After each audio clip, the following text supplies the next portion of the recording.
There's that famous saying, isn't there? You get what you give. And there certainly is, because if you cast your mind back this time last year, both Harry and Meghan were basically crowing away about their arrival of their docu-series on Netflix. It was going to radically change the landscape. Everybody was going to see their point of view. And more importantly, it was going to win them over.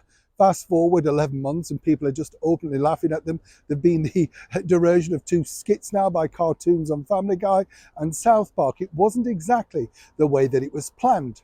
Now, a couple of weeks ago, it was said that both Harry and Meghan would like to now return back here to the United Kingdom to spend Christmas in the bosom of their warm family. The family that they openly claimed was racist, whichever way you look at it, you know. You can dress it up any way you want, but that was the accusation on the Oprah Winfrey interview. So why you want to return for a royal racist Christmas remains to be a bit of a baffle.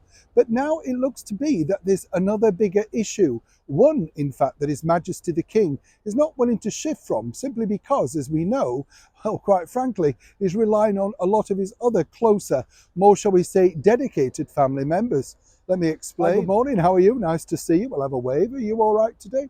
Lovely to have your company as ever. It is important, this, isn't it? It is able to be rely on family members that you can wholly trust and move forward in life with. We saw recently, didn't we, His Majesty the King refer to Princess Kate, Catherine, who I always think looks incredible, to be honest. And I'm not just saying that on one side as well. You know, I have been complimentary about the former well known as Meghan Markle, even when others haven't been. You have to look at the view, the makeup, all that sort of stuff. But the bottom line is Catherine really does ooze class. And as you know, His Majesty the King said, "My darling daughter-in-law." You could see their relationship as far back of many years, but really in the last couple of years, remember at the Bond premiere, they just looked delighted to be in each other's company.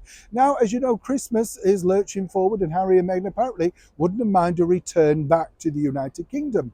But you see, it's all really changing over at Christmas with the royals, because this time, for the first time, obviously since the demise and sad loss of our wonderful monarch, Queen Elizabeth II, His Majesty can actually put together the sort of Christmas now that he feels fitting for his close family. And this will include, for the very first time, the children of Her Majesty the Queen, Queen Camilla. That's right, Laura and Tom.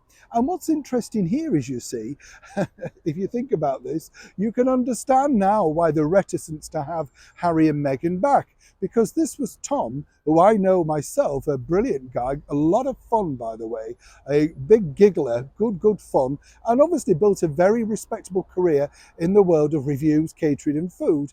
Well, he went on record, literally public record, to defend the alleged terms that Prince Harry stated about his mother Camilla. And you can understand he must have been absolutely furious. He did hold back. But, you know, put it in this context. There you have, for the very first time, Camilla's children all around her in her very first, if you like, royal traditional Christmas. Who really then wants somebody in the room that's openly derided them, attacked their mother, and more importantly, made it incredibly difficult to feel relaxed in such said room? And that truly, according to a very well-placed source, is the whole point of why His Majesty the King was saying, well, you know, yes, if you want to come over, these are the stipulations. Maybe we could meet on this point or do that point. But clearly, there's going to be no big happy families pulling crackers in the front room while awaiting the King's speech, quite literally, in Sandringham. Either way, you can understand on the side of Camilla's children, why on earth should they be put through that? And as they often say, Christmas is a time for forgiveness and moving forward. But clearly, while certain people are, certain people aren't. And that's right, I'm talking to you, Prince Harry and Meghan Markle. Neil Sean in the very heart of London.